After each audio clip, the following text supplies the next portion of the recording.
You're listening to Financial Advisor Marketing, the best show on the planet for financial advisors who want to get more clients without all the stress. You're about to get the real scoop on everything from lead generation to closing the deal.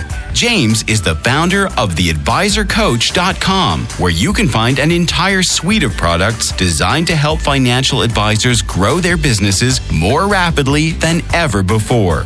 Now, here is your host, James Pollard. In this week's podcast episode, I'm going to discuss something that I've never discussed in any of the more than 280 podcast episodes I've done so far. Can you believe that? More than 280 episodes of the Financial Advisor Marketing Podcast available for your listening pleasure. This topic is something I can almost guarantee you have never heard from anyone else in the help financial advisor space because, well, they simply don't know about it. But do you know what? They'll probably start talking about it after this podcast episode. I'll be honest with you. One of my guilty pleasures is when financial advisors send me screenshots of these marketing coaches, consultants, gurus, experts, and lead gen agencies talking about the same exact things I discussed years before and acting like it's something new that they invented or they came up with. What's even better is that they will use language that I literally invented. Like I purposefully invented the sentences and the words and the phrases, and they try to act like it's some generic concept. I want you to imagine that I started this new email marketing strategy, for example, and I called it the toot toot beep beep strategy. I promise you that before long, you would start seeing people use the term toot toot beep beep, and they would say like, oh, we're going to implement the toot toot beep beep strategy and act like it's been around forever, when I literally purposefully sat down and said, do you know what? I'm going to attach this unique phrasing simply because I can prove that it is me. I can go back. One of the beautiful things about having a printed newsletter is I can go back and I can say, see, this is from the August 2018 issue. This is from the May 2021 issue, or whatever. Now, to be clear, I did not come up with this concept. So the concept I'm going to talk about in this podcast episode is called psychological ventriloquism, but it is a concept that only the world's most elite marketers know about, and it's something they use all the time to boost their conversions, get more clients, and make more money.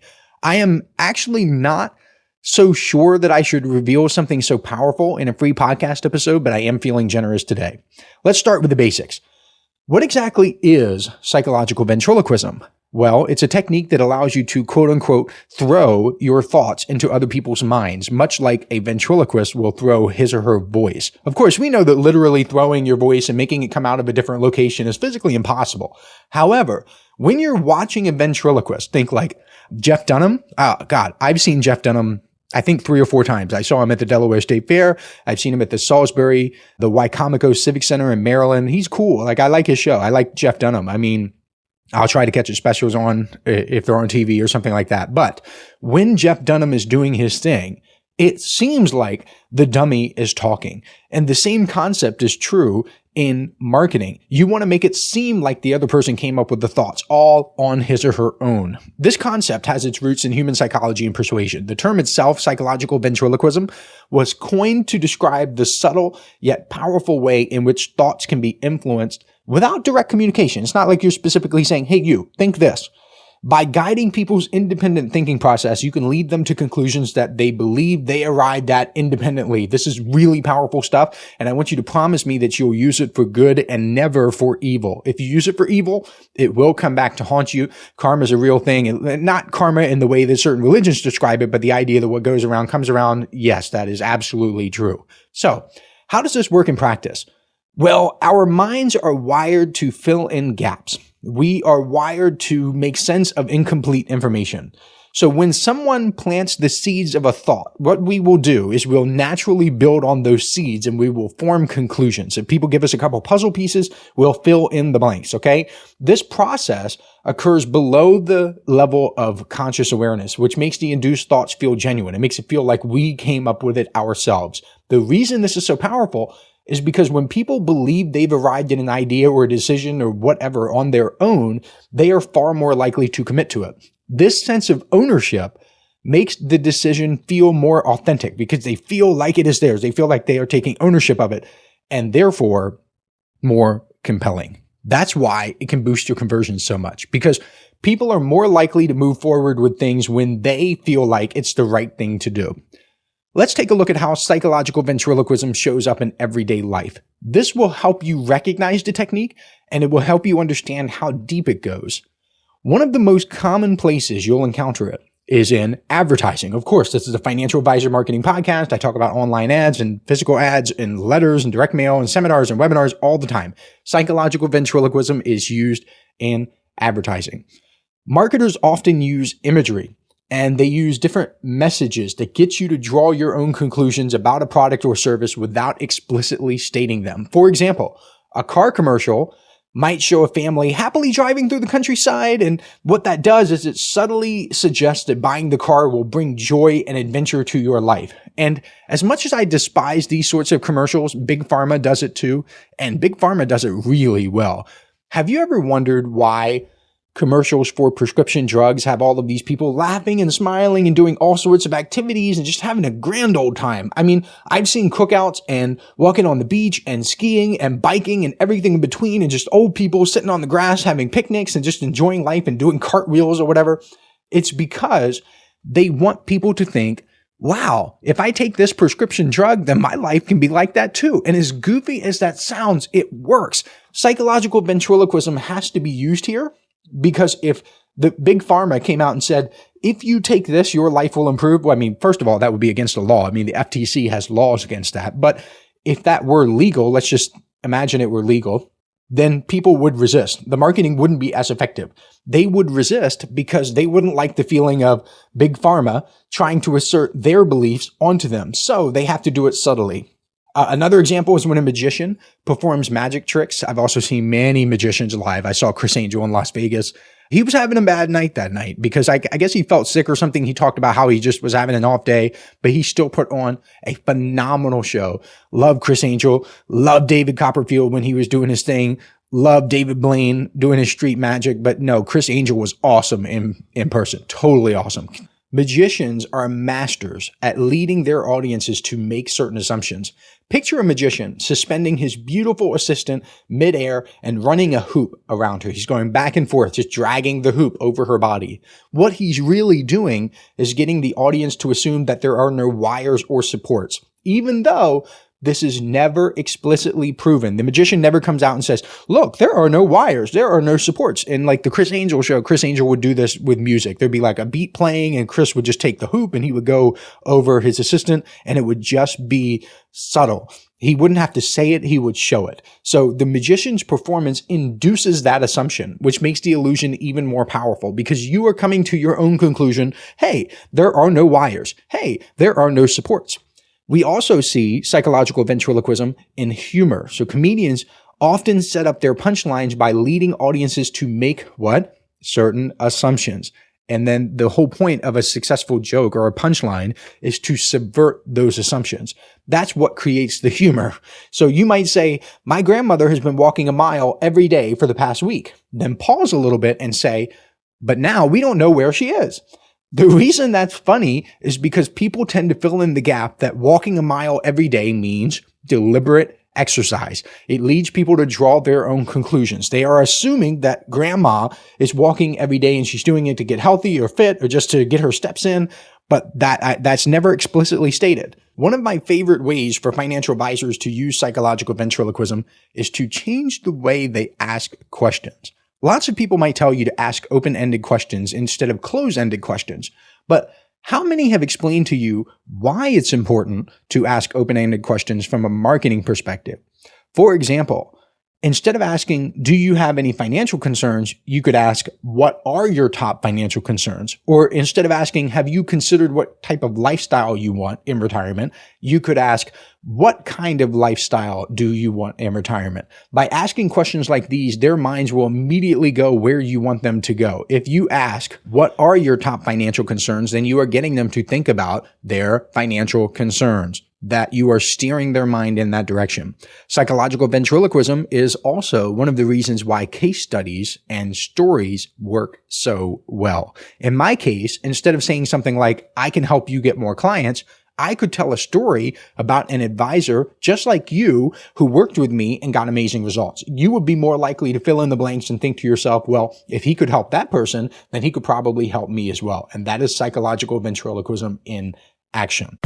Listen up, financial advisors. This is something special I'm doing exclusively for people who listen to this podcast. If you subscribe to the Inner Circle newsletter over at theadvisorcoach.com/coaching, I will send you a collection of 7 copyright-free emails personally written by me that you can use right away to begin getting more clients. I call these my objection-busting emails because they're designed to overcome the biggest objections financial advisors face. All you have to do is send me an email letting me know you've subscribed, and I will reply back with a link where you can download them for free. I originally offered these in the May 2024 Inner Circle newsletter issue, and it was one of the most popular bonuses I've ever given away. Today, these 7 objection-busting copyright-free emails are only available to listeners of this podcast because I'm not mentioning them anywhere else. Go to theadvisorcoach.com/coaching to subscribe today. Now, back to the show. I also love using this tactic in places like email and places like social media because you can put out content that allows prospective clients to conclude that you are the right fit for them. Here are some ways to do it. Back to stories. You could tell more stories about the things you want them to conclude. That is critical. For example, you could say, I go above and beyond for my clients. Or just maybe you could tell a story about how one of your clients got a flat tire or something on the way to your office and you dropped everything to go pick that client up. That is something that will allow the other person, the person reading the story, to conclude something about you, namely that you care enough about your clients to drop everything and go out of your way for them. You could provide valuable insights. Now, this does not mean teaching necessarily. I am not a fan of when financial advisors act like teachers. I really don't like it. I know it's a horrible strategy in everything from social media to email to presentations. Sometimes financial advisors will act like teachers in their presentations and webinars and conferences, and it just wrecks their conversions. But back to social media. Let's say that you share a social media post about the benefits of tax-efficient investing. If you do it correctly, then your audience can see your expertise in action without having you state it explicitly. So you're not saying, I know a lot about tax-efficient investing. What you're doing is you're sharing the post in such a way where they say, wow, this person knows a lot about tax-efficient investing. So it's a little bit of a difference. That's the psychological ventriloquism part, but it makes a huge difference in the end. I personally use this technique all the time. And I use it specifically when financial advisors are skeptical about if I can help them. I just tell them as politely as possible stuff like this. You are the one listening to this podcast right now. I am not listening to yours if you have one. Or if you're on my email list, then you are the one reading my emails. I am not reading yours. In fact, my personal email address, the one I use every day and for personal stuff and for a lot of other things, that email address is not subscribed to any email list. 0. Not a single one. Sometimes financial advisors will ask me about my email marketing program, and I'll just tell them straight up, you are on my email list. I am not on yours. I can look at my email marketing software and I can tell that you have been opening every single one of my emails for the past 9 months, and you usually open them within 5 minutes of receiving them. So maybe I know something you don't. Maybe it's possible that I can show you how to do the exact same thing with your email list. Again, I say that a lot more politely than that, but that's the gist of it. Also, this is powerful and this is really high level, but the way you market your services is also a form of psychological ventriloquism. I've said it many times that this podcast is a way for me to subtly communicate that I am not just some fly-by-night marketer that's here today and gone tomorrow. I have seen so many people come and go over the years who claim that they love financial advisors. They claim that they love marketing. They claim that they love this industry and that they're committed. And then they disappear. I have been doing this for almost 10 years. I have really been about it for a long time. This podcast alone, the Financial Advisor Marketing Podcast that you are listening to right now, has been going for more than 5 years. And guess what? I had a podcast before this one. So when people see 280 plus episodes of the Financial Advisor Marketing Podcast, it is a subtle clue that I am really committed and I have been doing this. It also helps me field a lot of those silly objections that financial advisors sometimes have. Like, I used to get questions like this. I'm in Canada. Will this work for me? And I think to myself, Basic marketing fundamentals do not change because you cross a border. Human psychology does not change simply because you walk a few steps from Buffalo, New York to Niagara Falls. But now I don't get that as much. I don't get that objection because I mentioned like 20% of my newsletter subscribers are from countries outside of the United States. And the overwhelming majority of that 20% is made up of people from Canada. So it kind of is a form of psychological ventriloquism because it gets people to conclude that, maybe this stuff works for people in Canada, for example. And same thing with like the UK and Australia. It's just human psychology doesn't change. Okay. It's just, I don't know why people think that. I guess they think that I'm getting technical with like the laws and stuff. And I'm absolutely not, because I'm not an attorney. I'm talking about basic fundamentals of marketing that work, that have worked 10 years ago, that work today, that will work 10 years from now. I'm working on a legacy that's an evergreen product. Okay. My legacy is helping you build yours. I also used to get the, what about compliance objection a lot. Like compliance is nothing new to me. I wonder if these advisors think that my response is going to be compliance? What's that? I've never heard of that. What is this word you're using? Compliance? It's just silly. Another example is about the way you market being a form of psychological ventriloquism is when you email every day. I'm a big advocate of using an email autoresponder sequence to automatically send emails every single day. This doesn't mean you're writing an email every day. Absolutely not. It means you write the sequence, then you put the sequence to work. That's all it is. In fact, it's one of the easiest marketing strategies you can ever implement because you only have to do the work one time. And if you want to go back and do more work, you can always make it better. Psychological ventriloquism is a huge reason for this because daily emails plant the seed that you are consistent, that you show up, that you use systems, that you are efficient. Besides, let's say that you're a prospective client and you are in the market to hire a financial advisor. Who would be more appealing to you? Someone who only has something interesting to say once per week, or perhaps every 2 weeks, or the financial advisor who has something interesting to say every single day and shows up and is there for you? Probably that one, right? It seems so obvious when you take a step back and you consider what is really happening. The way you market your services should communicate what you want people to understand.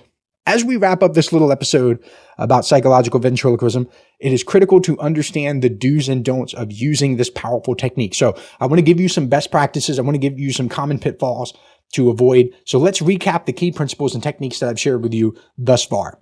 The gist is that it is all about inducing unconscious assumptions. The idea is to guide people to their own conclusions by subtly influencing their thoughts and beliefs.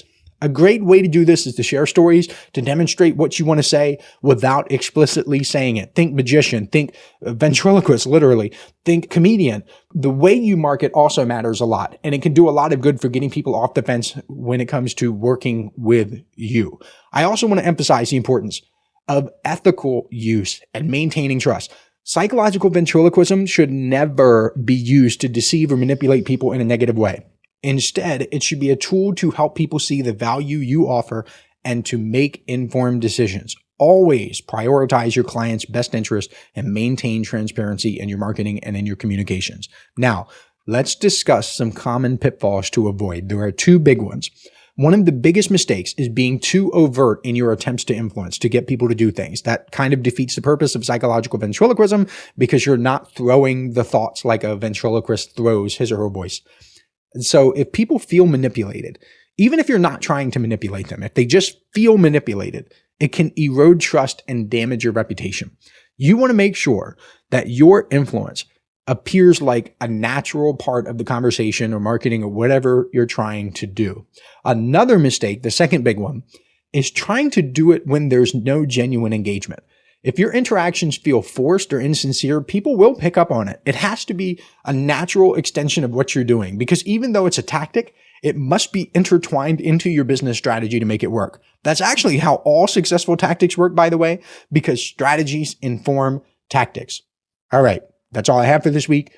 I hope you found this podcast episode actionable and insightful. If you enjoyed it, please subscribe to this podcast. Please, I beg of you. Leave a review, share it with a friend. Sharing it with someone is the number one thing you can do to help this podcast grow. Stay tuned for the next episode because I'm going to share some additional information about how to make your marketing stronger, more effective, and more efficient. I'm going to talk about 5 of my least favorite marketing strategies for financial advisors. You don't want to miss this one, and I will catch you next week. This is thepodcastfactory.com.